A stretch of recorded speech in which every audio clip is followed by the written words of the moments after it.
get ready for Shuckapalooza! Wait, what do you mean that Shuckapalooza's over? It was just 3 episodes 1 week. Every day should be Shuckapalooza. Oh, wait. Greg's using his money in the bank? That's the reason that I can't do Shuckapalooza forever? Okay, Greg, you can have your way. You can have your episode. Here's the regular opening. Podcast regulations. That's outrageous! This is It Was a Thing on TV. Total Red Man has ever done something like this to me! It's, time! Ladies and gentlemen, I give you the dregs of humanity! Episode 272. Submission 283. The Famous Teddy Z. The Famous Teddy Z aired on CBS from September 18th, 1989 to May 12th, 1990 for 20 episodes, 5 of them being unaired. And we're doing this live for the open, folks. Here we go.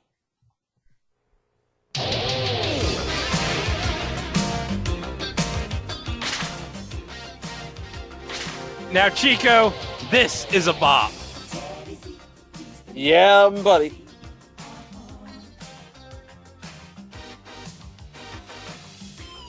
The keys to your fantasy. Uh-huh. Oh, well, I want you to listen here. Listen to this. Listen to this.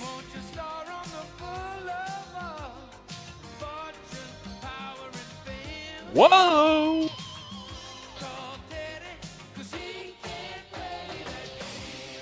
See, he's the man to see. Uh-huh. Go far.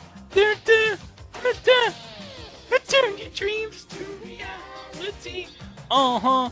He'll make you a star. Just call up the famous Teddy. Ooh, Teddy. Ooh. It's a time for a fun fact of the day. Oh. That theme song that you just heard was co-written by Steve Terrell, who would go on to write the music for The Heights and California Dreams. And it was sung by Bill Champlin. From Chicago. From Chicago, yes. Yes. And that was your neat stat of the day. So the Famous Teddy Z was the creation of Hugh Wilson. And Hugh Wilson, of course, would be best known as the creator of one of the most popular shows on CBS in the late 70s, early 80s in WKRP in Cincinnati. Around this time, he would be working on the new WKRP in Cincinnati. Yeah, that wouldn't air for like another 2 years in syndication, but yeah, that would be correct in the works. And it would have been fresh off future installment Frank's Place, which would have aired on CBS 2 years earlier. But hey, don't forget we did talk about Daphne and Tim Reed because they introduced in the Summer Playhouse the different episodes. Yeah, Infiltrator and Kung Fu: The Next Generation. Right. Oh God, those were terrible. Even though Miguel Ferrer was in Kung Fu: The Next Generation, that was pretty bad. Yeah.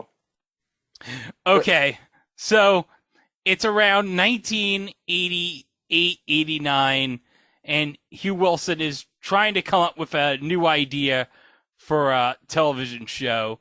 So, okay, the following clip here is going to be from an interview that Hugh Wilson did from the Archive of American Television regarding the creation of the Famous Teddy Z. Columbia Television offered me made an offer I couldn't refuse to come back and do TV. And once again, I was in movies, kind of always wanting to get back into TV. I always was in TV wanting to get into movies, and then I got into movies and always thinking, I'd like to get back in TV. Anyway, they offered me a thing to, there was a deal where like Columbia and Paramount were in a race to pick off MTM writers. Taxi, Cheers, what's Gary David Goldberg's show? Family Ties. Family Ties. They were grabbing MTM writers and and those were all at Paramount. So Columbia thought they could do it with me and Ed Weinberger. I don't think Ed ever did anything for him. I did the famous Teddy Z, which I thought would be kind of a funny showbiz thing. And of course, everybody said nobody wants to see a show about show business. But now we have Entourage. I was just kind of an early Entourage thing. Jon Cryer had the lead, and I don't think he really had the chops for it at the time. But in walked Alex Rocco. And I'd never had more fun writing for a character, and he was the agent Al Floss, and he made fun of every agent I'd ever met, and Rocco won an Oscar, and we got canceled, and everybody walked away. Now just remember that, because the whole thing of, like, nobody wants to watch a show about show business, just remember that for when we get to the end of the episode, so... Chico, you heard a little bit about Hugh Wilson talking about some of the cast members. So do you want to go over the cast for the show here? I do, but can I introduce a guy named Jay Cantor first? Okay, let's do that. Because apparently Jay Cantor, he is a 95-year-old producer out of Hollywood. Oh, yeah, because this is the inspiration for the show. This is going to be important. He had an anecdote that says how he became the agent of Marlon Brando. And it's actually on YouTube as well. It's like a little 3-minute thing. That is the genesis, the anecdote at least, of how Ted Zakalakis, got that on one take, proud of myself, became a former mail boy and one of the most powerful agents in all of Hollywood, at least in his own mind. So playing Ted Zakalakis, or Teddy Z, if you're in the know, is Jon Cryer. You know him as, Ducky. Ducky from 16 Candles. No, Ducky from Pretty in Pink, dummy. Sorry, I get all these Brat Packs movies mixed up. It's Ducky from Pretty in Pink. But of course, he would have a more fruitful career later on down the line, starring in a little show that appeared in the prime of prime time on CBS Mondays. I speak, of course, of Supergirl, Season 1. Jeez. Oh, yeah, and that thing with Charlie Sheen and Angus T. Jones, too. Can't forget about that. And then later Ashton Kutcher. And then later Ashton Kutcher. You mean the one with the theme song, Men, Men, Men, Men, Men, Men, Men, Men, Men, Men, Men, Men, Men, Men, Man! Yeah, he was in that. Okay. Playing the role of his brother, Ari Zakalakis, Josh Blake. I'm not mistaken, he would just be coming off of playing 3 seasons of Alf. He's playing off of 3 seasons of Alf. I don't believe he was in the 4th one. And, okay, and here's the story behind Ted. He just got out of the army. He doesn't want to work at his family bakery. So he gets a job at a Hollywood agency. And it's called the Unlimited Talent Agency. Does this look like anything? What an unimaginative name. The Unlimited Talent Agency. I only say the Patrick Star line because Unlimited Talent Agency, UTA. Get it? I don't get it. I believe UTA is a talent agency. Okay. I'm going to have to look. But yeah, he gets out of the army. He doesn't want to work at the bakery. He gets a job as a mail boy for a Hollywood agent. And all of this is fleshed out in the pilot. He stands up to a Hollywood big shot that supposedly is based off of Marlon Brando. Yeah, the Hollywood big shot is so impressed by his moxie that he makes him his agent. His agent. And the whole big thing is, like, his agent, the Marlon Brando type at the agency, his agent beforehand was Al Floss. And he's like pissed. How this guy, out of nowhere from the mailroom, just all of a sudden becomes his agent. Because the reason he becomes Teddy Z's agent is because Teddy Z punched him in the stomach. So, you're just driving along in the limo, and he asked you to be his agent? Well, actually, we were outside the car fighting. I had just hit Mr. Kivo in the stomach, and he had dropped to his knees.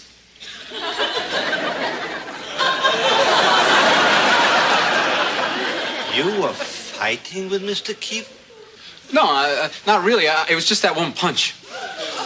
So that's how you get clients. You pull them out of the car and you punch them in the stomach. Sure, I've been doing it all wrong. I take them to lunch and then like an idiot, I don't even hit them. What the hell have I been thinking about? That's how he became his agent. Teddy Z just punched him in the stomach. And it's like, oh, that's balls. You're now my agent. This random guy from the mailroom just happens to have to be put in charge of this guy to handle him. And he is so impressed that he becomes his agent. Yep. And the head of the Unlimited Talent Agency, Abe Workfinder, played by Milton Seltzer, who sadly is no longer with us, but you would probably remember him from such fare as Get Smart, where he played Professor Parker, and The People versus Gene Harris, The Adventures of Nellie Bly, one episode of Lou Grant. He was not a main character in anything, it seems like. He is a proverbial that guy from That Thing. His last credited role was as a guy named Larry on an episode of Walker, Texas Ranger. I wonder if he was featured on the Walker lever on Conan. Who knows? But you know what? I bet it was probably not like this great clip from the Walker lever on Conan. Walker told me I had AIDS. Why did I know you were going to say that? Why? That's a future entry! Did you guys talk about who played Al Floss? Oh no, we haven't talked about him yet. We're about to talk about Al. Okay, all right. I just want to make sure I didn't miss anything. Okay, playing Al Floss, the legendary Alex Rocco, who you'd probably best know for two things: Mo Green in The Godfather. That kid's name was Mo Green, and when he turned up dead, I didn't ask who gave the order. I kept it to myself. I said that this was the business we've chosen. I didn't ask who did it because it had nothing to do with business. And secondly, the voice of Roger Myers Jr. on The Simpsons. I got a third one. Oh. And the thing is, you got actually a third and a fourth. If you listen to his voice and close your eyes, listen to these two things I'm going to mention, and you're going to be like, oh my gosh, that is him. He was on a first season episode of Family Guy in 1959. Yes, I know what you're doing. He played the soccer mom who was sort of manly, had a very deep, gruff voice. He played the soccer mom that Peter Griffin punched, and that put Peter Griffin under house arrest. But even better, again, listen to the voice. Greg, you know where I'm going. Just, again, hear the voice, close your eyes. He played B. Arthur in the Family Guy episode where they did the movie on Joe Swanson's Olympic experience, where B. Arthur was his Olympic coach. Played by Tony Peter. Danza made an appearance in it. Played by Peter. B. Arthur played Peter. Rolling Courage to Joe Swanson story. B. Arthur was playing Peter. Okay, so you're saying that Alex Rocco voiced B. Arthur, who was playing the role of Peter Griffin in that episode. Yeah, but just seeing a credit for him, the voice of B. Arthur, and then when I saw that, it's like, oh my gosh. I'm watching this show, The Famous Teddy Z, and it's like, oh, holy crap, that is B. Arthur from that episode.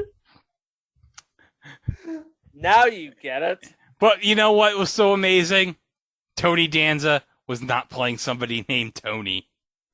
Nope, he was playing somebody named Joe. Probably confused the hell out of him. But again, sort of like Alex Rocco, he was playing himself, Tony Danza, voicing Joe Swanson. Yep. Coming to ABC, the simple story of a man and his chair. Rolling Courage, the Joe Swanson story. What the hell is this? Starring Tony Danza as Joe Swanson, once a man at his physical peak, brought down by a cruel twist of fate. Why? With Valerie Bertinelli as Bonnie. Joe, you've got to accept your limitation. Why don't you just ask me to lay down and die? I can't live like this anymore. That's it. That's not how it happened. It was my idea. With B. Arthur as Peter Griffin. You'll never make it, Joe. Why don't you just give up right now? No, I've got to try, even if it's by myself. You're a fool, Joe. A fool. Rolling Courage, the Joe Swanson story. Friday on ABC, followed by Dharma and Greg. But you don't have to watch that. Confused? Confused? You'll find out more in the next episode of Soap. The confused? You won't be after tonight's episode of Soap. Oh my gosh. Okay. We still have 3 more. We do, and here's the thing. When he was working in the mailroom, his boss in the mailroom, Richie Herbie, was played by Tom LaGrua, who played 2 different characters in NYPD Blue. But he played the character of Remo on Caroline in the City. Ooh, Caroline in the City. 40 episodes of Caroline in the City played Remo. Oh, okay. Underrated show, Caroline in the City. Very underrated show. That's got to be airing or streaming somewhere. It's got to be. And then we have the co-worker in the mailroom / come secretary, because she did work. She graduated out of law school, Lori Parr. She thinks she's somebody. She gets hired by Teddy as his secretary, then wants to quit. But it seems like all through the series, you get the feeling that she's planning something sinister for our hero here. And she's played by somebody who's known for playing people who are probably thinking of something sinister for our hero, Jane Sinnott. She played the same character in Herman's Head. She played the same character in Nick Frito, Licensed Teacher. Does this lady play any other character? Oh, she does. She plays... Are you ready for this? What did she play? Ross's ex-wife, Carol. Oh my god, on Friends! Yep. I wonder if she had an encounter with Marcel the monkey. This will become relevant later. Yes! There's a reason why I said it. It's like, this will become relevant later. And rounding out the cast is Grandma Dina Zakalakis, played by Erica Yone. Sadly, no longer with us, but you probably know her voice at least, as Mama Moskowitz in the original American Tale. And also, Greg, Mike, you ready for this? Okay. She played Madame Ruby in Pee-wee's Big Adventure. Oh, yes. That's great. Love it, love it, love it. And just remember, E.J. Daly was in Pee-wee's Big Adventure, just so we get it out of the way. Yes, E.G. Daly was in Pee-wee's Big Adventure. We don't want letters. Don't at me. But we still love you. Yes. You do. Old man yells at music. Okay. We love you, man. All right, so are we ready to discuss the episodes? I'm ready to watch Greg here lose it, because Okay. this is okay. Because a little bit of behind the veil here. This is Greg's Money in the Bank pick, in case you forgot. Yes. Okay. And also, we got a ton of big names in this show. Oh God, where do we even begin? Oh, I know where we can begin. Episode 1, Pilot. Duh. Fresh from the army, Teddy gets a job in the mailroom of a talent agency. Through a fortuitous set of circumstances, he winds up picking powerful but childish Hollywood actor Harlan Keevo. Teddy ends up reprimanding the actor, punching him in the stomach, and securing a job as his agent. This is apparently how Jay Cantor got Marlon Brando. Not important how. And we should add that Harlan Keevo was played by Dennis Lipscomb, no longer with us, but we're going to talk about him again in the future. We have to, because he played Sidney Welts on Cop Rock. Oh, Cop Rock. Oh my God, yeah. That'll be a great episode when we ever cover it. Oh, we're going to cover it. Maybe Stephen Bochco's worst show not named Turnabout. There you go. That's what I was waiting for. Okay, do we have anybody else in the pilot? Nope, doesn't look like it. Yeah, I don't see anybody. Okay. All right, episode 2. What's an agent to do? On his first day as an agent, Teddy has no idea what to do. Nope. No idea. Meanwhile, Lori resents being offered a position as Teddy's secretary. This is where I was like, does Jade Sibbett play any other character? Because if you watch the ending, she's at her secretary desk, and she's thinking, so, Ted Zakalakis, I'm so going to ruin you. Now, I wouldn't know if she ultimately does, but that's what she looks like. Well, we don't have any big guest stars in episode 2, but I'm sure we're going to talk about a couple of people in episode 3. Now, episode 3. Okay. Oh, boy. Oh, my God. Greg's going to lose it. Greg's going to lose it. Greg loses it in 3, 2, 1. Bobby the Chimp. So Teddy gets a new client called Bobby the Chimpanzee, who's the star of like this hit television show. And I guess Bobby the Chimp is unhappy that he doesn't want to be on this show anymore. And so Teddy, and oh my God, Teddy goes on Entertainment Tonight to vouch for Bobby the Chimp. And Mary Hart's on interviewing Teddy about the chimp. I'm not even kidding. That actually happens. He's not wrong. He's talking. Hold on, I gotta get. You know what? Let me try to find it. Hold on a second. I'll cue it up. We broke him after 3 episodes, Chico. Good job. And Greg is dead. Oh, God. In case Greg didn't make this abundantly clear, Mary Hart plays herself in this episode. And everybody should know who Mary Hart is. She was on Entertainment Tonight for years. But also, she's married to Burt Sugarman, the guy who had the Few tapes.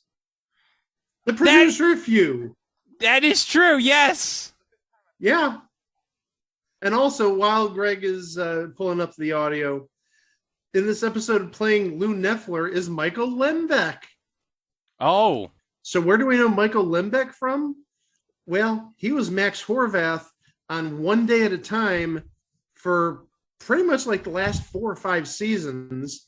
But also, since everything comes back to the Match Game Hollywood Squares Hour, he was on Match Game Hollywood Squares Hour. It's time for a Match Game Hollywood Squares Hour callback. Okay, guys, I got it ready. You ready for the Teddy on Entertainment Tonight? Bring it. I can't not be ready. This is great.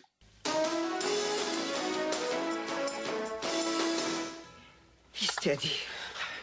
Well, yours really is the most unusual show business story we've heard of in years.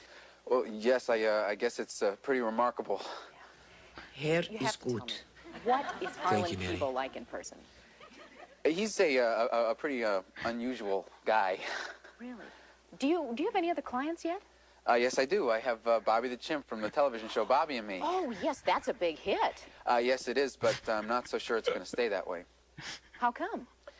Well, because of a very silly misunderstanding, the network has decided to fire Bobby, and they just think that they can stick any other chimpanzee in there, and it's not going to make any difference. But I disagree, and I think a lot of television viewers out there feel the same way. I think they want to see the real Bobby. He's worked very hard to make his show a success, and I just don't think it's fair to just throw him out like yesterday's newspaper. I mean, I wish people would write and call the network. You know, you could contact Mr. Landon Tarmac personally. Do whatever you can to help. See, Bobby's given us a lot of laughs over the years, ladies and gentlemen. You kids particularly, and I think we should try to pay him back now that he needs our help in the worst sort of way. See, I happen to believe that it's not true that if you've seen one monkey, you've seen them all. Ted, how is Bobby taking all of this? Well, he's almost suicidal. Well, there you have it, ladies and gentlemen. Fast-breaking news, and you've heard it first right here on Entertainment Tonight. Teddy, thank you very much. We'll be right back after this.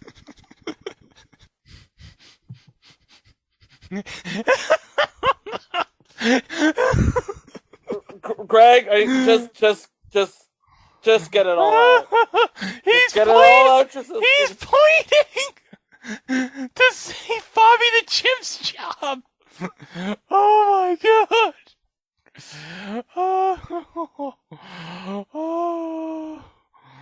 Oh my god. It's ridiculous. Okay. Have we discussed all the guest stars? Yeah, all the ones of note, yes. Mm-hmm. Okay. We talked about who played Zed, his trainer. No, we did not. Okay. Who played Zed, his trainer? It's played by Barry Corbin. Do we know who Barry Corbin is? The name sounds familiar. Isn't he the guy who was... Oh! He was in that one episode of Yellowstone, wasn't he? Okay, he was in Yellowstone. Okay. Very current Yellowstone. And he's on 32 episodes of The Ranch, 3 episodes of Better Call Saul. He was a regular on the series Anger Management. Oh, the Charlie Sheen series. The Charlie Sheen after 2.5 Men, yeah. Yep. He was on 100 episodes of that. Well, yeah, because they did one season on FX and then they shot the rest for syndication. Yep, and then he was on 110 episodes of Northern Exposure. 5 minutes to Northern Exposure. Gotta see Moose. Gotta see Moose. What hasn't he been on? Jeez, I don't know. Wings? There you go. He wasn't on Wings. Wasn't on Wings. He did not make Tony Shalhoub's career. Yeah, I know. Oh, well. But he was in season 7 of Celebrity Poker Showdown, so there's okay. something. Good. All right. Episode 4, A Day at the Beach. Intending only to water the plants, Teddy reluctantly brings his family along to a movie star's beach house. Okay, so Teddy's supposed to water the plants and feed this actress's dog. But he takes his entire family with him to the house. And he takes grandma, his brother, and his aunt and uncle. And basically hilarity ensues. Yeah. Because I think his grandma breaks the toilet. And it's water overflowing everywhere. And they lose the dog at one point. And they get a dog, but it's not the actual dog because the dog is a girl and the actual dog the actress has is a boy. by the way, one thing about Bobby the Chimp that I did not mention is that Bobby the Chimp is actually a girl. Yeah. Bobby the Chimp is actually a girl chimpanzee. Funny, huh? And then the best part is the actress's boyfriend comes up because Teddy's brother is trying to use the jacuzzi upstairs, and then her boyfriend comes into the house, and because Teddy's pants got wet from the toilet, I guess, he tries to take his pants off, and the boyfriend sees Teddy, thinking that he's having an affair with him, and he hears the jacuzzi, and he's like, "You son of a," and he punches him. 1 second. I'm coming. It's open. Who are you? I'm just here to water the plants. And who are you? Look familiar? Oh, yeah. Where's Connie? In Hawaii. Oh, yeah. Right. Sure. I called Hawaii 100 times. What's that? It's the upstairs jacuzzi, you son of a...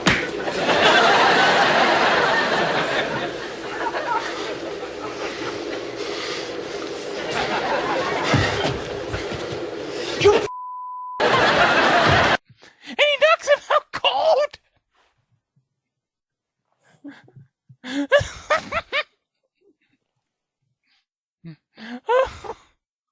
Oh, the episode is so freaking ridiculous. We do have a name in this episode. I'm sorry to take away from Greg's hilarity. Playing Angie in this episode? His aunt. Aunt Angie. Liz Torres. Yeah. Oh, God, Liz Torres. What can we say about her? She's been on everything. Yeah, she was in John Larroquette. She was in American Family, First Monday, Gilmore Girls. She was in Gilmore Girls. And she was in that one episode of One Day at a Time with Gloria Estefan on it. She played Tia Bitchy. Tia Bitchy. Yes, that is her character's name, Tia Bitchy. And because I can, I'm going to add one more show that she was on. She was on quite a few episodes of, and this is a former installment, Break the Bank in 1976 with Tom Kennedy. Oh, nice. Terrific. Oh, such a fun show. It I love was. that show. But yeah, I remember her most from John Larroquette because wasn't she like a director or something like that? I think actually the John Larroquette show, if I'm not mistaken, is on Rewind TV. Yeah. I think it is. That's a channel I don't get. So okay. Well, we did talk about John Larroquette last week because, of course, he was Maltz in Star Trek 3. But also, hey, since we know him as Dan Fielding on Night Court. Oh, yeah, he's going to be in the Night Court reboot. He's coming back in the reboot. Yeah. Yeah. That's great. Oh, I'm so excited. Can't wait. To quote Bart Scott. Okay. One more thing before we move on. Teddy's uncle Nikos is played by Tony DiBenedetto, and he's not known for much, but he played Tony on 9 episodes of Cheers. Alright, episode 5 has 2 names. Truth by Consensus Wikipedia has it as Teddy makes $50,000. ... in one day. While IMDb has it as The Dark Closet. So we're just gonna go by The Dark Closet for this case. When he signs a contract to star in The Dark Closet, Harlan Kevo finagles a fat bonus for Teddy, but he later decides he doesn't want to do the film. Uh-oh. Uh-oh. Oh, boy. So he accompanies his client, used to be Al's client. He gives Teddy a $50,000 bonus. Now remember, Pilot established that Teddy's yearly salary at the agency is $50,000 a year. Yes, and he makes double that in a day for Harlan doing this film. But because it's Harlan and he has like such an ego, he's like, I don't want to do this film. Why? Why are you doing this, Harlan? That's just ridiculous.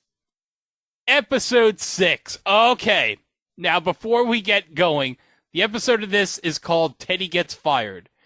Now, according to Truth by Consensus Wikipedia, this story was suggested by an article by Chuck Ross, who gets a story credit for this episode. Mr. Ross had slightly altered the script for Casablanca and actually submitted it to over 100 agents under its original title, Everybody Comes to Rick's, and then wrote about the reactions. So in this episode, Al pawns a movie script onto Teddy from one of his clients who's a writer. And Teddy is so captivated by this script that he actually tries to get the film made, which makes Al look like a fool. But it later turns out that they research it, and it turns out that this script is plagiarized from Mr. Smith Goes to Washington. And it looks like Teddy's going to get fired, but then it comes out in, I guess it's the LA Times or something, because the guy who wrote the script is a writer for the LA Times or whatever paper that comes out with it, because the story's inspired by something similar to this, that he submitted it to every agent in Hollywood. And it turned out that Al did not believe in this movie. And the writer writes, he had an idea for, like, having this movie having, like, a car chase on the Rose Garden and the White House. Just some ideas to spice it up. And okay, here's the best part. Do you want to know who Al suggested should be the lead for this movie? This is Jimmy Stewart role in Mr. Smith Goes to Washington. Can't wait for this. Mike, are you ready for who he suggested would be the lead in this Greg, movie? okay. Let me give everybody a warning. Greg completely loses it in 5, 4, 3, 2, 1. Mike, are you ready for this? I've got some ideas, but I want to hear who this is. You're not going to expect this. This is not going to be who you expected. Are you ready? Surprise me. The Fat Boys. Oh my gosh. Oh my gosh. Can you imagine the human beatbox giving the epic speech at the end? I'm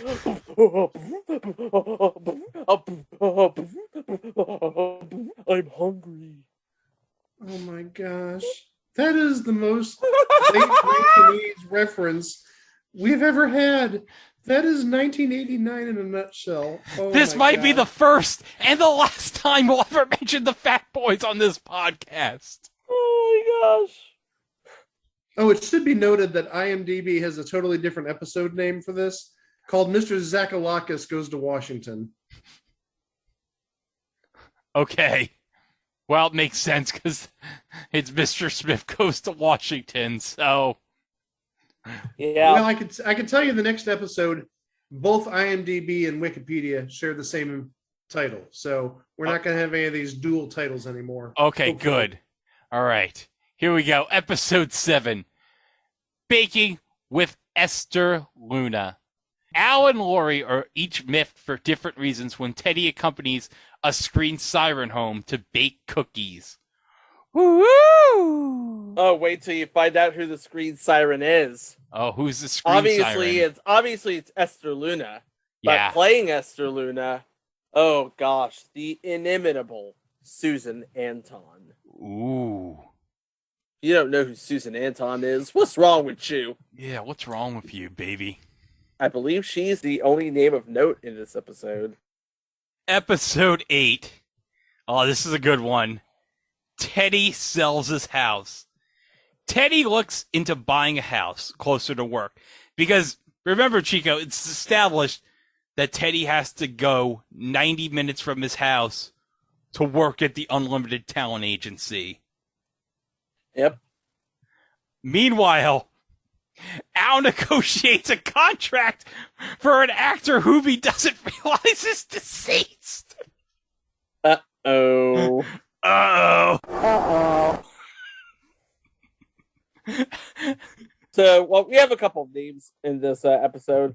Playing the role of Sheldon Sams is Alan Ruck. He of Spin City fame, obviously.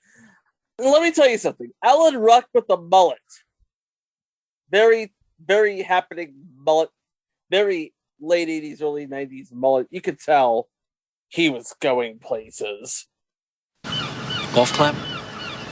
Golf clap. Yeah, Alan Ruck plays the real estate agent.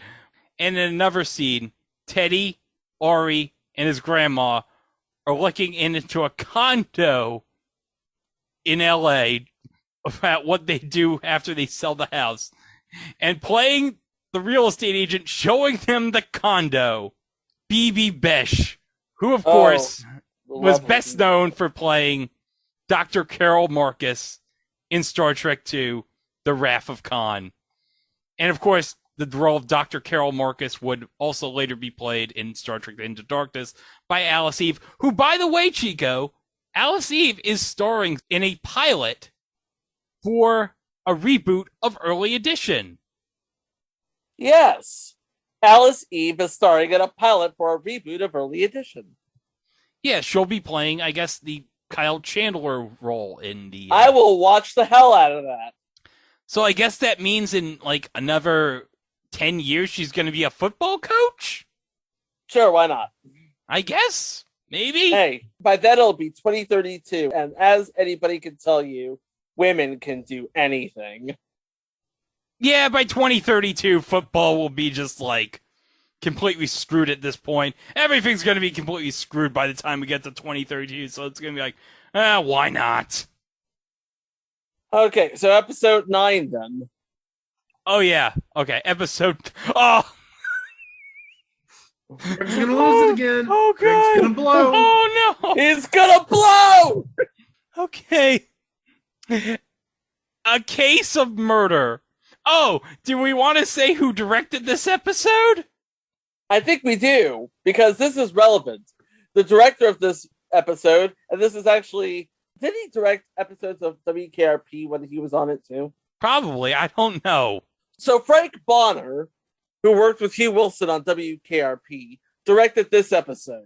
He would go on to direct episodes of Saved by the Bell, The New Class, and USA High. But hold on, guys. Frank Bonner, as we all know, sold Henry the refrigerator on Punky Brewster. No. Oh no! That Jerry was locked into. Oh, stay the hell away from that guy. Do not, Henry. Don't buy the that damn refrigerator. No, Do don't not buy the damn refrigerator. Don't buy it from Frank Bonner, Henry. Punky, can we return the refrigerator for a refund? Punky, did you save the receipt? Punky.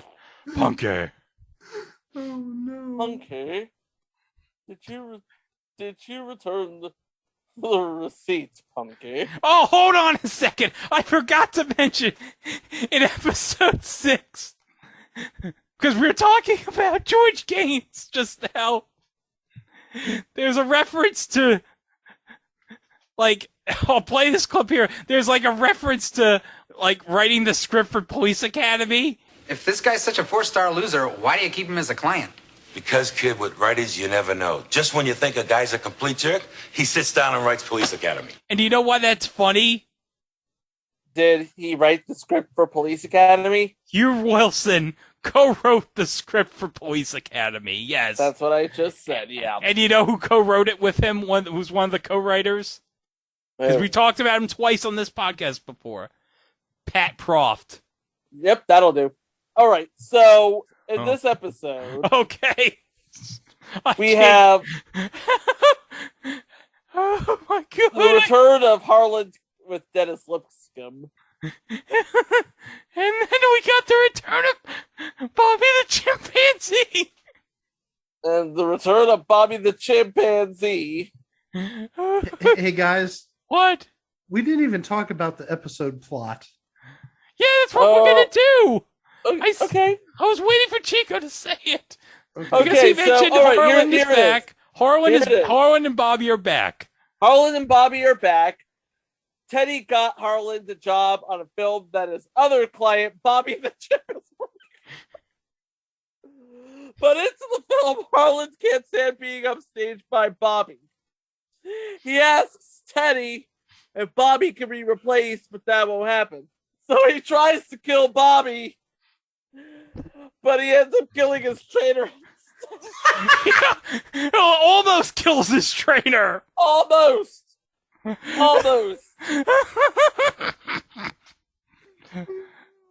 Dennis Lipscomb and Barry Corbin are back as Harlan, Kivo, and Zed Westheimer. And then you have, and also Bo the Chimp as Bobby. Can't forget that. And I only bring this up because Charlie Stratton plays a guy named Tony Hale. Not that Tony Hale. Yeah. He's did 11 episodes of Dirty Dancing before this. Oh, the Dirty Dancing series with friggin' McLean Stevenson? Yes. With frickin' McLean Stevenson. Frickin' McLean Stevenson. And before that, he did an episode of LA Law. Jeez. Greg, I believe you know what to do now. Watch your step, Diana. I really don't want to talk about it.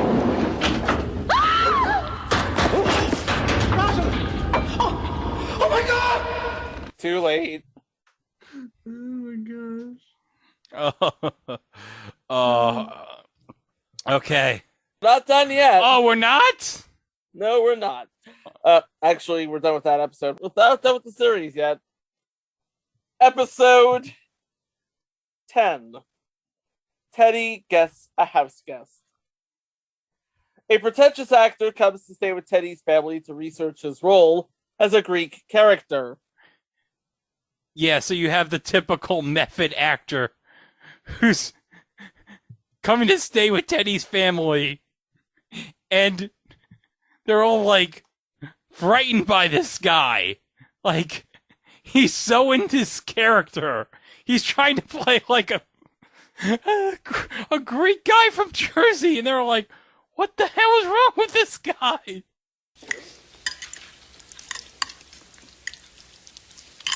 This is spaghetti.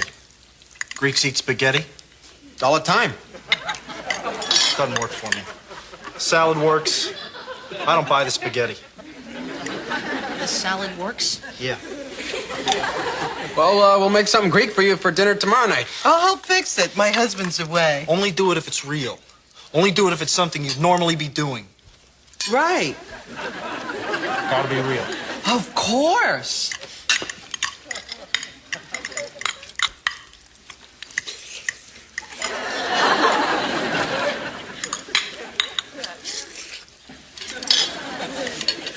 So, Nick, could you tell us a little bit about a certain rock and roll singer you used to date?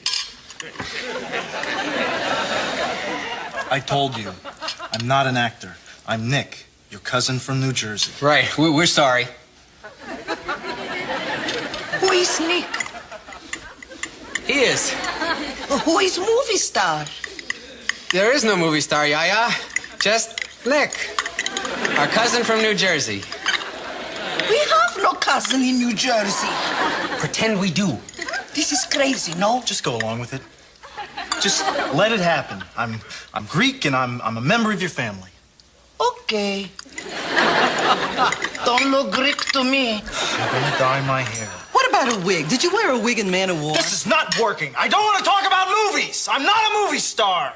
I'm your cousin. Treat me like you would a member of your family. Has everybody got that? Thank you. You member of my family? Yes, I can talk now? of course. Take elbow off table. What? This is not pigstop. Elbow off. Okay. Put napkin in lap. Right. And sit up straight. Ready? Don't talk with your mouth full. All right already. And that actor is played by Jon Palesky, who nowadays is known more as a director than an actor. His last credit as an actor was in The Brave in 2018 as Captain Halsey. But he's directed episodes of Zoe's Extraordinary Playlist. And The Blacklist. And SWAT. And The Equalizer. Oh, yes. And How to Get Away with Murder. Oh, that's great. But okay, playing one of the other agents at Unlimited Talent Agency, the agent for John Palesky, the method actor, playing Ray Jacoby, is George Weiner. And we've talked about George Weiner on this podcast before in the past. Yep. And he'd be best known as, of course, Colonel Sanders in Spaceballs. What's the matter, Colonel Sanders? Chicken? Sir, don't you want to buckle up? Buckle this. Oh my gosh. Okay. All right. Such a good movie if you've never seen it. You need to, if you haven't seen Spaceball before, what's wrong with you? You haven't lived life. I'm sorry. No, you have not. Okay. Episode 11. This 11. is so great. It's the Christmas episode, guys. Season's greetings from Al Floss. It's Christmas time, and Al, the Grinch, tells Teddy and Lori that they have to come in tomorrow to wait for something important to be delivered. When they complain to Al, he retorts by saying that years ago when he was starting, his mentor, Maury Chekhov, did the same thing to him, so he has no sympathy for them. Later that evening, Al's at home, and Maury shows up as a ghost and tells Al he's going to be visited by 3 ghosts. You see where this is going, right? Yes. It's basically a Christmas Carol parody. And they actually do mention that this was actually used the year before with Scrooged. Because that would have come out in 88. Yeah. But okay, playing Murray. Oh, what a great name for this. Bill Macy. Yep. Maud. Yeah, B. Arthur's husband on Maud. Yeah. So Al's going to Hawaii. He's learned nothing from this experience at all. And all the ghosts, who, by the way, all the ghosts are played by, like, versions of people from the talent agency. So they decide, you know what? Let's just haunt Al in Hawaii again. Maybe he'll get it there.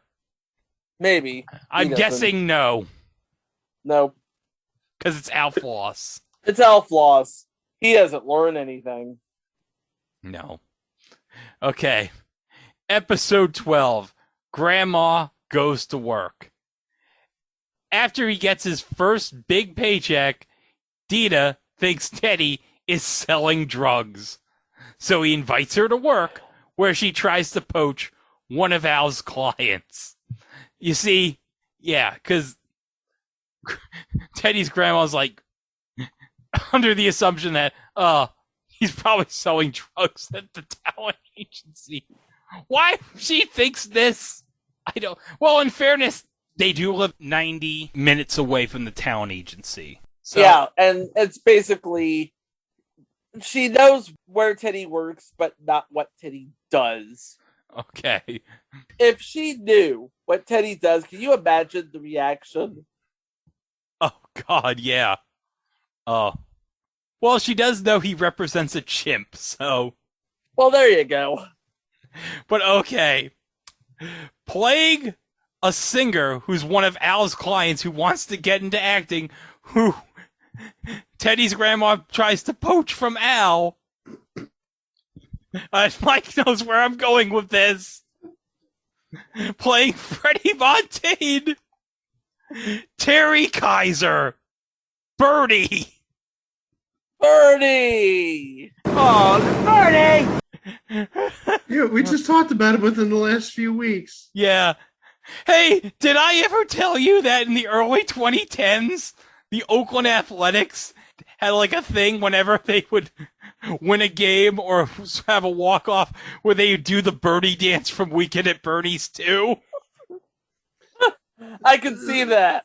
So you mean all 7 people in attendance danced? Did the birdie dance from Weekend at Bernie's too? And they actually got Terry Kaiser to throw a first pitch. No way. No, I'm not joking. This actually happened. Unbelievable. That is false. That was a thing. That'll be on a spin-off podcast. It was a thing in an MLB dugout. The Bernie dance from Weekend at Bernie's 2 by the Oakland A's in the 2010s. Oh, boy. We don't talk about how, Weekend at Bernie's was great, but Weekend at Bernie's 2. Masterpiece. That was a masterpiece. They used a live chicken. And because of the live chicken, Bernie came back to life by dancing whenever music was played. And that's all he did was dance. Just a reminder, check your chickens. Yes. Check your chickens. Check your chickens. Okay, episode 13. Teddy meets his hero. Teddy becomes an agent for Engineer Bob, an over-the-hill children's TV store. But the only job he can find is a personal appearance at the opening of his uncle's new restaurant.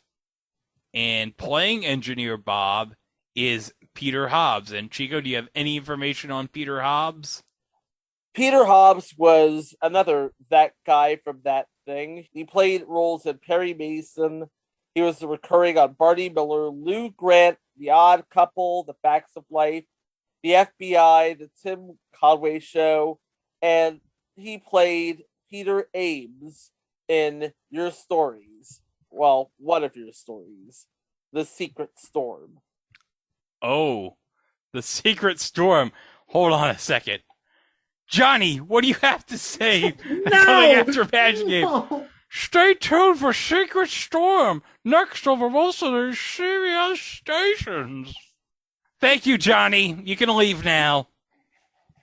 Dude, you should talk to somebody about that ghost that's be haunting your house so much.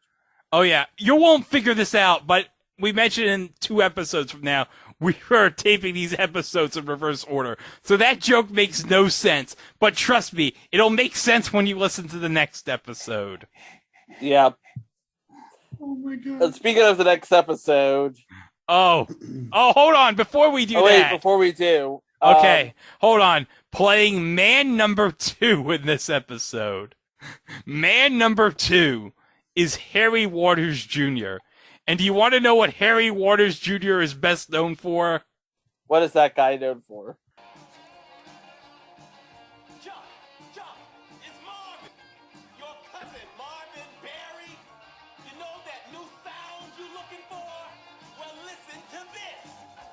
Yep, he was Marvin Berry in Back to the Future. I knew that name sounded familiar. It's a good thing that Morty saved the day and played the guitar so his parents could... Okay. Alright, so let's go to episode 14. Oh, okay. Teddy gets a better offer. Harland pressures Teddy to take a position at a rival agency. Uh-oh. Okay, so Dennis Lipscomb's back as Harlan Kivo, but playing Mel Barrett, who I presume is from the rival agency, Kurtwood Smith. That would be Red from That 70s Show. Yeah, and we did talk about him in The New Adventures of Beans Baxter. Oh, yeah, he's a bad man. Bad man. And you know what? He was in RoboCop a couple of years earlier, so he was doing bad things there too in RoboCop. Yep, he was Clarence Boddicker in RoboCop. He sold the drugs. He put out the hit on Alex Murphy that got him killed. Yeah. You son of a... Okay. Somewhere Gregory Ixton is looking at Kurtwood Smith and going like, damn. That's harsh. I'm not that bad. Jeez.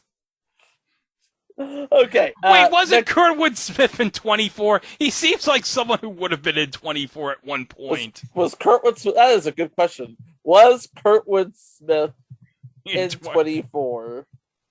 He played Senator Blaine Mayer during season 7. Okay. Season 7, the next. I was off of 24 at that point, so that I knew he was probably on 24 because I think I remember he was on it at some point. But oh, wait a minute, hold on, Chico.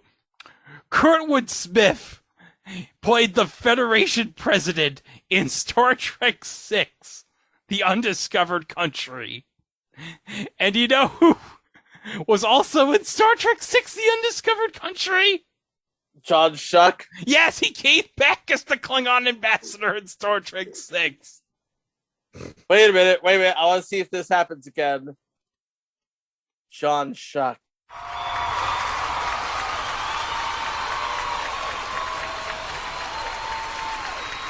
Starfleet regulations, that's outrageous! And speaking of which, do you know who else is in this episode? Who? Playing the role of Chang, John Fujioka, who we talked about in the Monsters Today last week. Wow. That's incredible. Before we get into episode 15, now the show was placed on hiatus. It came back on May 12th, 1990, which is episode 15. But this was the only episode aired after January. And then afterwards, the last 5 episodes of the show were unaired. But reportedly, they did air twice down the line. Once on Comedy Central in 1993, and then again in the 2000s as part of Trio's Brilliant but Cancelled series. Yes. So this is the last aired episode right here. Episode 15, Agent of the Year. An obnoxious agent locks horns with Al and lures Lori away. I'm guessing playing that obnoxious agent, Eileen Messner, is, oh, yeah, this makes sense. That makes perfect sense. Robin Riker. And we talked about her on previous entry, Get a Life. That's right, Get a Life. But also, guys, later on in the year, we'll be talking about the CBS Friday Night Block Party. And she was on the Gregory Hines show. Oh, boy. Now, Mike, you cannot wait till we talk about Mego. I have no reaction for that show right now because... Oh boy, I'm glad I was working on Friday nights back in 1997. You're like, oh, I'm thankful I didn't watch this shit. Basically, from what I've seen, it's bad. I was 13 when I saw Mego. I thought it sucked even back in 1997. Yeah, it's a bad show. I was like, Michelle Trachtenberg, you can do so much better than this. And she did. She Yes. was in Buffy the Vampire Slayer. Yeah, sure, she had to deal with Joss Whedon, but you know what? She got through it, and she ended up on Gossip Girl. That's what you call resilience. Yeah. Well, I got 2 names for you. Okay, good. All right. Playing Milton this episode is Sid Milton. He was Sal Petrillo on the Golden Girls. Oh, No. that's great. He also played Alf Monroe on Green Acres. But the other name, he looks familiar, like we've talked about him. I don't think we have necessarily. But playing Alan in this episode is Phil Leeds. I look at the face and I immediately remember him. He played God on a couple of episodes of Night Court. I'm not even joking. Oh, God. Yeah, he played God. Oh, jeez. That's what I just said. Unfreaking believable. He played God in... Oh, here's why I remember. I'm looking at the episode titles now. He played God in an early episode. Don't know if it's season 1 or season 2, called Death Threat. But where I remember him now, and this is because I saw the name of the episode, he played God number 2 in the classic episode A Day in the Life, where they have to get through like 500 court cases before midnight. Classic episode. Very classic episode. He Yes. also played Judge Happy Boyle, Dennis Happy Boyle, on 5 episodes of Ally McBeal. Yeah, that was like one of his last roles. Yep. And he played Lou in 2 episodes of that show that Greg loves because it made Tony Shalhoub's career.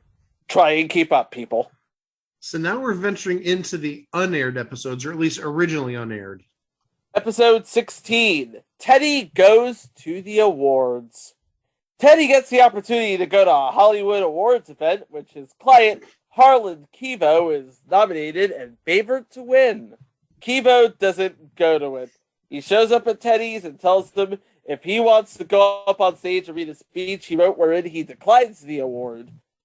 Problem is, Teddy didn't bring the speech.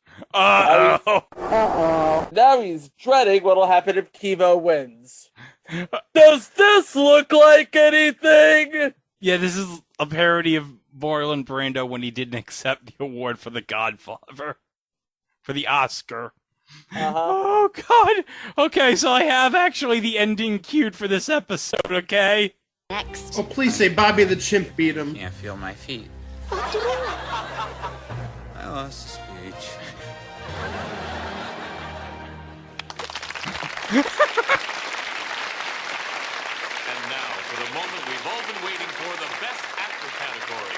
To present the award, Miss Betty Shawn and Mr. Todd Raymond. Look at Teddy. This is definitely it. Now, Aristotle, my friend, now we come to that point in the evening that the entire world has been waiting for. And my absence will be all that's ever remembered. They'll be talking about it for years to come. These stupid awards. Oh, look at all these stupid people, huh? What a waste of time this is. Shame! Shame on all of you. Oh, please! Please let it be me, no one but me. Jared Jassem for Kill the Lawyers. And Harlan Kevo for City of Walls.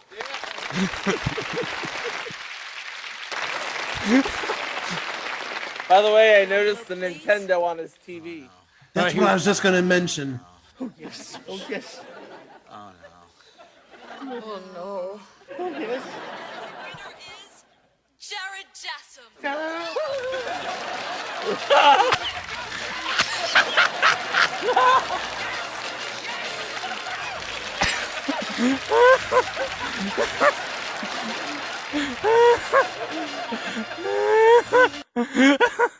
And Ori's just looking at Harlan like, the f*** is wrong with you?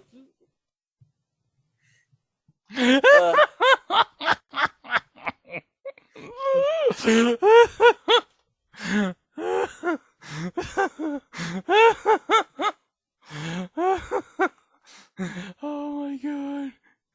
Oh, but yeah, that Nintendo that they had was pretty nice. I wonder if they had the Power Glove. I wonder if they got it like in a promotion for the Wizard or something. Probably. Episode 17. How to Make a Television Show. Teddy watches in astonishment as everyone adds their 2 cents to a TV show pitch, and it morphs into something else entirely. So many names in this episode. We have Barbara Tyson, who is known for being that lady in That Canadian Thing. Hold on, I gotta mention one credit that she had. Do you remember on Murphy Brown, at least the original run, the 80s and 90s run, they'd have different secretaries every episode? She was one of the secretaries? She's credited, I'm not kidding, in a 1989 episode as secretary number 22. Oh boy. Yeah, she was secretary 22 because, like I said, every episode had like a new secretary when Murphy Brown came into the office. So apparently she was the 22nd person in that rotation. But also I should mention, funny that you should mention Murphy Brown, because this aired the same night as Murphy Brown. You did, yeah. Alex Rocco as a cameo in that season, the 89-90 season of Murphy Brown, as the agent of several of the characters on Murphy Brown as Alf Loss. So that's great crossover there. And I'd also be remiss if I didn't mention that Barbara Tyson, she was on an episode of Hanging In 1982. That's like our Canadian Wings. Okay. Playing the role of Earl is Bruce Waller, who's best known as Rabbi Glickman on Seinfeld, playing the role of Anne Palesky as Cynthia Stevenson, who is known as that funny woman from That Funny Thing. She played Agent Cody Banks' mother. In Agent Cody Banks. Yes. Starring Frankie Muniz and Sophie from How I Met Your Father. Funny you mentioned that. Playing the role of J.C. Carr is Christine Rose. She is Ted Mosby's mother. On How I Met Your Mother? Mm-hmm. Oh my god! Oh my god! I didn't intend for that to be a segue, but oh yeah. Wait, didn't Ted's mother on How I Met Your Mother get remarried? If I recall. Oh my god. Yes, got remarried to. Jeez, what was this? He looked like that Tommy Chong looking dude. Clint. Who played Clint? Clint was played by some guy named Harry Groner. I just looked it up. Oh yeah, an SNL veteran. Okay. You know who played Ted's father? I forgot. Michael Gross. Michael Gross played Ted's dad on How I Met Your Mother. Wow, I was like, okay. So if you're reviewing, Michael Gross and Christine Rose got together and created Josh Radnor and Aaron Cahill. Yes. Just so we're clear. On the same page here. Created Ted Mosby and the Pink Ranger on Power Rangers Time Force. AKA Ted's hot sister Heather. Ted's hot sister Heather. AKA one of the 6 queens of the Hallmark movie channel. Yes. By the way, Chica, we've discussed this many times. It's very freaky that Aaron Cahill on Power Rangers Time Force had a thing for wanting to the relative of her supposedly dead fiancé. Next time on It Was a Thing in the Space-Time Continuum. Episode 18. Al tells the truth. For once? It's a lie, you're telling a lie. I never know why, you don't know how to tell the truth. Al takes Teddy out to lunch to teach him the sleazy ways of the business, which includes lying to protect a movie star who's facing assault charge. Oh, no. Oh boy. Hey, Greg. Oh. Do you want me to make this even more cringeworthy? Oh, who's playing the... Well, no, not necessarily. But in this episode playing Gabe Strock is Robert Culp. Here's how I'm going to make it really cringeworthy. You know where I'm going. I know where you're going with this. He was on I Spy with Mr. Black. The Black. Mr. Black. Let's just bring it back down. Let's bring it back down. He was in The Greatest American Hero. Oh, yep. Yes, he was. That's a much better credit than connecting him with Mr. Black. Yeah, Oh, by the way. Okay. I was going to say it. There's a Toy Galaxy episode that just came out today on The Greatest American Hero. Just go to Dan's channel and watch the Toy Galaxy episode on Greatest American Hero. Oh, and also Robert Culp. Yeah. On an episode of Wings. Hey! Oh, hey, Mike, you're not going to believe this, okay? Surprise me. Hold on. I need to get some popcorn here. All right, proceed. Did you know that I love Wings? What if I said yes? That would just kill the bit, wouldn't it? No, it would not kill the bit. You know it wouldn't kill the bit. Yeah. Yeah, I did somehow know that you like Wings. Oh, and by the way, since we talked about Robert Culp and he was on The Greatest American Hero, and you know how much I love making references to Seinfeld in this podcast? Uh-huh. Believe it or not, George isn't at home. Please leave a message at the beep. I must be out or I'd pick up the phone. Where could I be? Believe it or not, I'm not home. And by the way, true story, because this was mentioned on the Late Late Show with James Corden, That was actually Kat Dennings' ringtone. Oh, jeez. Believe it or not, George isn't at home. That's great. That ought to be on my voicemail, just saying. That should be on everybody's voicemail. 2 more to go. 2 more to go. Episode 19. Teddy's big date. Ori agrees to attend a movie screening with Teddy, but his dream date turns into a nightmarish double date with her inebriated mother. Uh-oh. Uh-oh. You think that's funny? Wait till you find out who her mother is. Go ahead, Mike. Playing her inebriated mother, Faypar, Janet Carroll. Oh, gosh. She was Gary on Married with Children. She was Al Bundy's boss. From Gary's Shoes. From Gary's Shoes, yeah. She was the Gary and Gary's Shoes, like in the last 3 seasons or so. Because Gary, there's originally another Gary who was a male who supposedly like died in a plane accident, and Al actually had a friend of his play Gary, and it's a weird story from like the first season. But Janet Carroll didn't regularly show up on Married with Children until like season 8 or 9, right near the end. But we did talk about Janet Carroll because she was on previous installment Double Dare 85. They did talk about her there, yes. Yeah, the cop show, not the game show. Not the game show. The one with Billy D. Williams and Ken Wall. Mm-hmm. Now, she's also on an episode of 227 as Emily Mortimer. Not that Emily Mortimer. Which Emily Mortimer did you think we were talking about? Yeah, not the Emily Mortimer from the newsroom. No. And actually, this episode is being released on the 23rd of May. Janet Carroll died 10 years and a day ago. So she died on May 22nd of 2012. Not to make it sad, but yeah, it's just about the 10th anniversary of her passing. Mm-hmm. We miss you, Janet. We do. All right, so one more episode. Here's the final episode. Episode 20. Teddy gets a guru.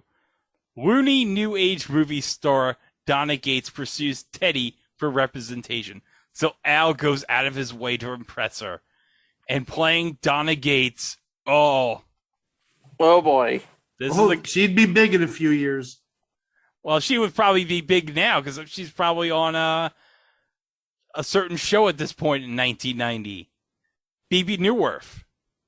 Would she be on Cheers at this point? Yeah, I think she'd be on Cheers as Lilith at this point. Yep, she'd be 1990. Yeah, this is like that would be the next to last season of Cheers. No, because Cheers was on until 93. Yeah, 93. Okay. The anti-penultimate. My mistake.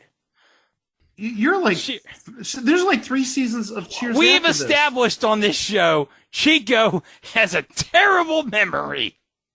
If you listen all throughout this podcast, Chico does not remember anything that's happened. He may be living in like a mirror universe. What is this? Disenchantment? Oh, sorry. Didn't mean to spoil the ending of season 4. Sorry. Bebe Neuwirth would have been a semi-regular at this point. Looks like, just based on a just cursory review here, looked like she was on about a dozen episodes in 1989. Looks like about another like 6 or 7 episodes in 1990. So, yeah, she was definitely within the Cheers canon at this point. Do we have anybody else in the finale? Yeah, actually, we do have another person. Oh, okay. Mm-hmm. And this is a person we've mentioned in the past. I'm trying to remember where we remember him from, but playing an Indian waiter in this episode is Kavi Raz, and he looks familiar. We've talked about him. He was on St. Elsewhere, season 1. Well, but there had to be something else, because I think he was a character on a show that we previously covered. He was at least on one episode of What a Country. Oh, so we're going to talk about him in a few weeks. Oh, God, What a Country. Oh God. What a hot mess is more like it. Oh God, that's gonna be one of the shows that's probably gonna break me and kill me. What a country. Oh boy. Jesus. Oh Okay, that seems like a good way to wrap up the show. Okay, well, as I think I've mentioned before, this show was actually nominated for 4 Emmys. Outstanding Writing of a Comedy Series with Hugh Wilson, Outstanding Guest Actress in a Comedy Series with Liz Torres, Outstanding Directing in a Comedy Series by Hugh Wilson for the pilot episode, and also actually won an Emmy Award because Alex Rocco won an Emmy Award for Outstanding Supporting Actor in a Comedy Series, which I can only think of like 2 times in the history of the Emmys where someone won an award long after the show got canceled. This, and I think Dana Delaney won an Emmy for China Beach like a full year after it got canceled. Yeah, that sounds about right. And another thing is, this show had top-notch talent working in front of the cameras and behind the cameras, top-notch writing, and like they said on Trio, brilliant but canceled. It was a very good show. It was a very, very good, very watchable show. And it had a really killer time slot coming out of Murphy Brown, if I'm not mistaken. Yes, Murphy Brown was the lead-in. And this was in the age where lead-in was everything. So, what happened? Well, it's time to play another game of our favorite segment. Look at the schedule. So, The Famous Teddy Z aired at 9:30, in between Murphy Brown at 9 and Designing Women at 10. So the night for the fall was, at 8 o'clock, Major Dad, which I believe would have been in its first season. Yeah, it was in its first season at this point, Major Dad. Something called The People Next Door at 8:30, which actually was a Wes Craven produced joint. Oh, no! No! No! God, no! I think he just figured out what The People Next Door was about. No, I just saw who the lead is. Do I need to tell you who the lead was? Well, let me tell you right now. Set in Covington, Ohio. Walter Kellogg is a man whose imagination was so vivid that many of the things he imagined materialized immediately. His wife, Abigail, is played by Mary Gross. They had 2 children, played by Jacqueline Bernstein and Chance Quinn. And Abigail's sister, Sissy, played by Christina Pickles, is also a regular, as from Meddlesome Mailman Truman Phipps, played by Leslie Jordan. But notice we didn't mention who the lead was. And we're not going to. Yes! Because we don't talk about... No. Can you please say it at least now, because I don't know who the hell you're talking about? Oh, no. Jack! I regret asking that question. I'm sorry. Well, if you take a look at the rest of the schedule that night for CBS, besides The People Next Door, everything is solid. Major Dad, Murphy Brown, The Famous Teddy Z, Designing Women, Newhart. Admittedly, that's Newhart's last season, so... And 10:30 is a weird time slot for Newhart. It used to be at like 9 or 9:30, so... Well, remember, this is down. Yeah, remember, this is Newhart in its last season. Right.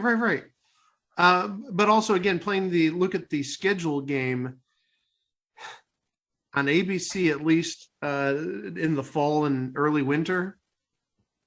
Monday Night Football. And also, it would be going up against NBC Monday Night at the Movies on NBC and the second half of Alien Nation on Fox. Yeah.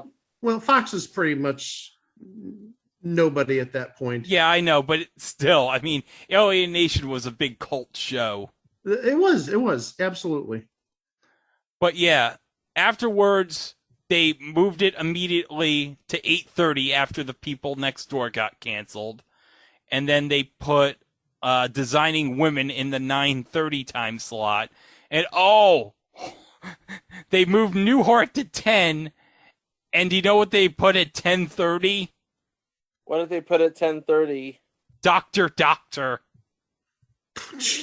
Oh, boy. Another future installment. Indeed.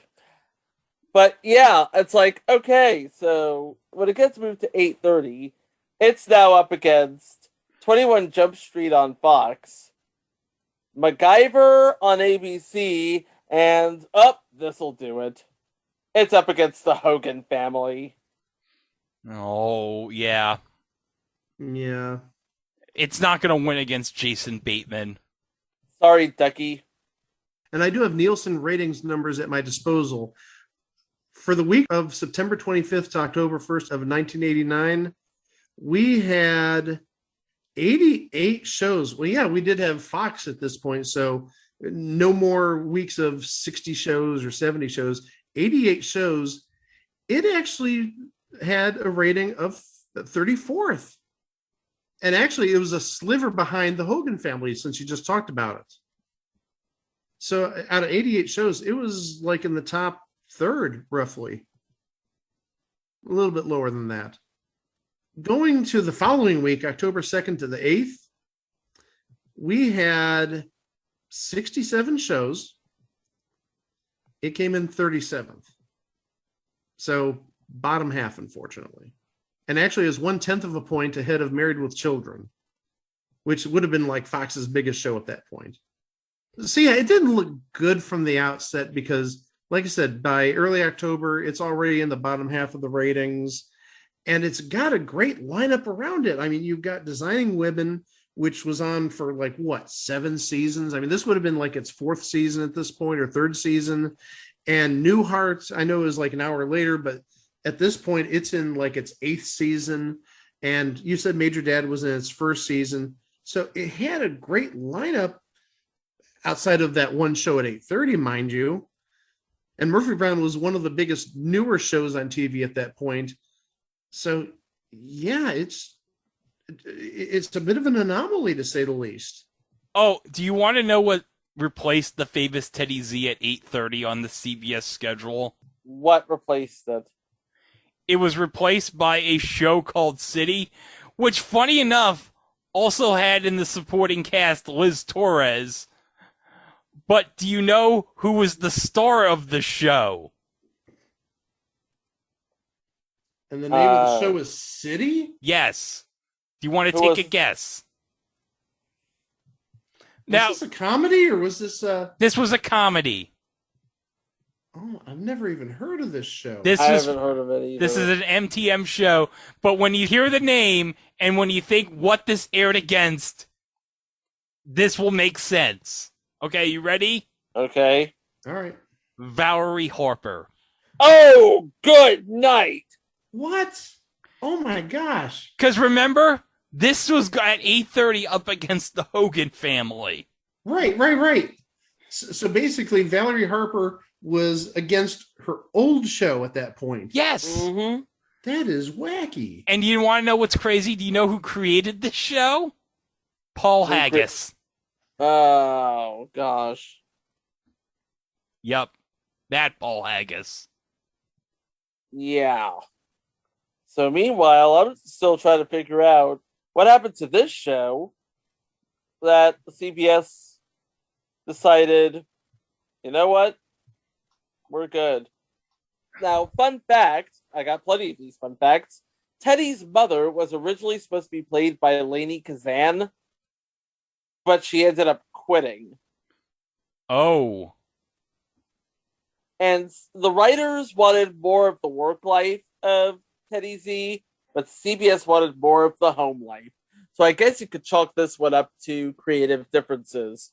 The writers were creative, CBS was different. The network was meddling. Well, remember what Hugh Wilson said?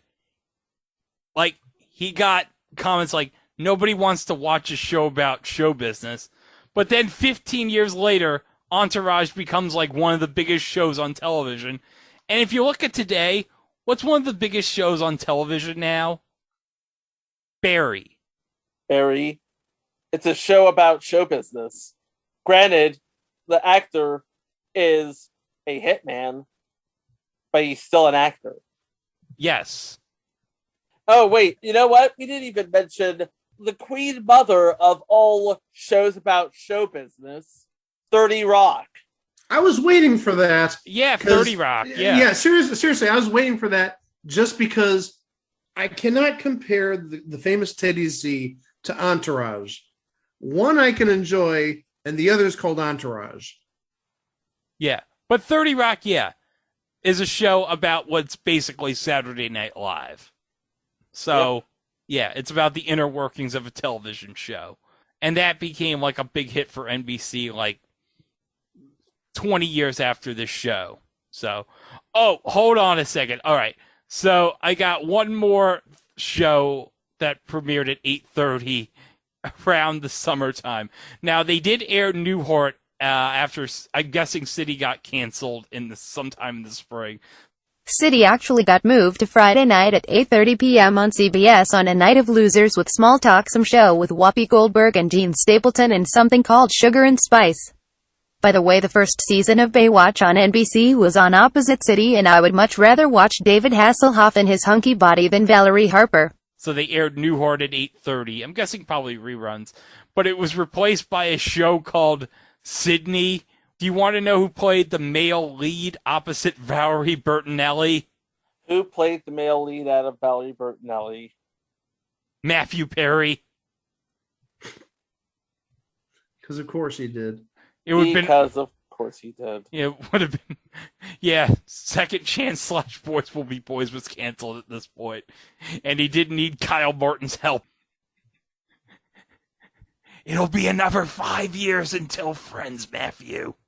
I guess the last word really belongs to Jon Cryer, who wrote about the famous Teddy Z in his memoir, So That Happened. The famous Teddy Z was a quick education in all aspects of getting a show on the air and trying to keep it on the air. Classes involved being in every scene 101, studies and learning new lines every week, introduction to early critical hype, Alex Rocco appreciation, he crushed it each week as the shark-like veteran agent, introduction to varying degrees of script quality, introduction to great ratings, intermediate ratings decline, principles of hiring one's realtor, brother-in-law, and best friend for the writing staff, which Hugh did, advanced script rewriting, and advanced ratings decline. And after all that, graduation seemed a pipe dream. Just over halfway through the 1989-1990 season, CBS expelled us. That being said, Hugh, who could be charming and genial, but overall kept any possible personal affection for me under wraps, made good on his word. He did try to give my character more fun things to do, but it was too little too late by that point. As for Lainey's replacement, Erica Yone, she was tasked with a character who is now a grandmother, and so stereotypically old country, she talk like this, which sadly did not work. Besides, the home and family stuff was huge sop to the network heads, who thought people would relate to it. But viewers were bored, and the show was always at the heart an office comedy anyway. The cancellation of the famous Teddy Z, a show that never lived up to its early heat, pretty much knocked the wind out of me. The movies that didn't work at least weren't roller coasters the way this had been. I'm in, I'm out. I'm in, I'm fired. I'm in, critics are in, audiences aren't, then the network isn't. There were emotional bruises on me by this point, and I felt as if I had further reason not to trust my instincts when it came to my career choices. I'd made the proverbial step down from movies to do television, and when even that didn't shine a light, it left me politically depressed. Weight gain, slurred speech, and an intense need not to give anybody a reason to be disappointed in me busted up my relationship with my girlfriend at the time, the beautiful and kind Jane Sibbett. who had played my girlfriend on the show. She wanted marriage and kids, and I was so shot emotionally, I didn't even know how to be myself. It would take doing theater again in my hometown to bring me back to a place of healthy artistic purpose, and a place in which I tried to get somebody fired. But that's another story. It's basically a case of CBS loves you until they somehow find a reason not to love you. One final note to add before we wrap up the show. You can find episodes of the famous Teddy Z on Crackle. As of now, only the first 7 episodes are on Crackle. But they're there if you want to see them.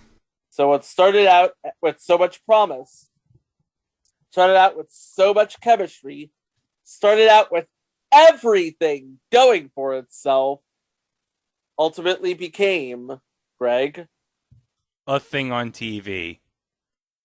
Happy birthday, Greg. Well, yes, Greg, happy birthday to you. Well, at least they didn't pick a Hudson Brothers Razzle Dazzle show. Now, Greg, I've already told you I have an idea for my next Money in the Bank for March.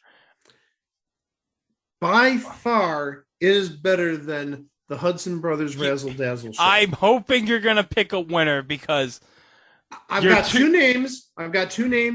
One is a legitimate winner, but that may be in never cover territory potentially. Okay. The other one could be similar in a similar territory. So I think I got a winner, but again, I don't want to spoil anything. I can't even declare it until September. So I'll keep everybody in suspense for another 3-4 months. I already have my pick for my Money in the Bank. So I don't even want to think to May of 2023 yet. I just want to enjoy what I have right now. So, hey, I'm just so looking forward to some of the rest of the stuff we're going to have later this year. Even though we're going to have to cover What a Country. Hey, at least next month we're going to be covering women in prison. Now you're in jail! Oh, no. And that was us Stone Cold Sober, ladies and gentlemen.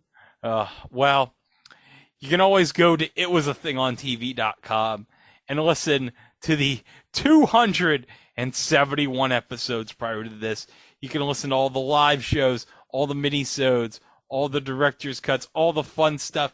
Hey, Chico, you know what's coming up on Disney Plus later this month? Yes, I do, and I cannot wait for it. It is Star Wars Obi-Wan Kenobi, and also Chip and Dale Rescue Rangers.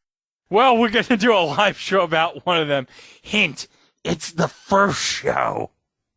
Yep, that's going to be epic. That's going to be pretty epic, and it's going to be what? I want to say second weekend in June. Look out for that, maybe.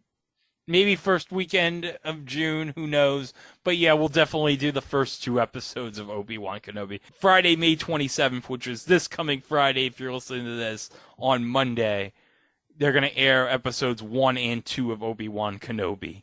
They were originally going to air it on May 25th, which would have been my birthday, which would have been great, but they held it back to the 27th because they wanted to air the first 2 episodes, which I'll wait another 2 days if I'm going to get the first 2 episodes of Obi-Wan Kenobi. Can't wait for it. Ewan McGregor and Hayden Christensen back in Star Wars. All I can say is they're releasing that on the same weekend that Netflix is releasing Season 4, Part 1 of Stranger Things. Somebody is feeling themselves. Well, yeah.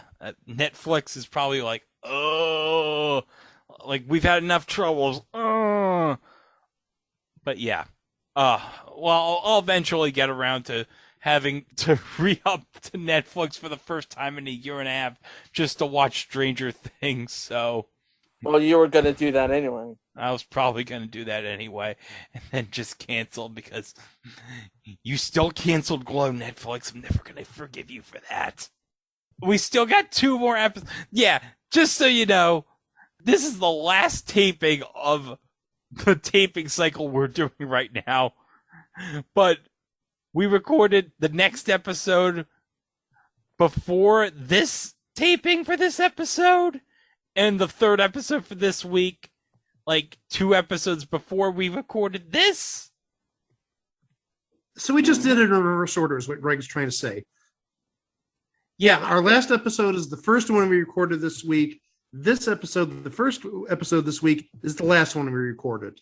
Yes, so I'm going to bed right after I'm done with this because I've been talking for 5 hours about Jon Cryer, Alex Rocco, a dog, a pizza mascot, and a chimp.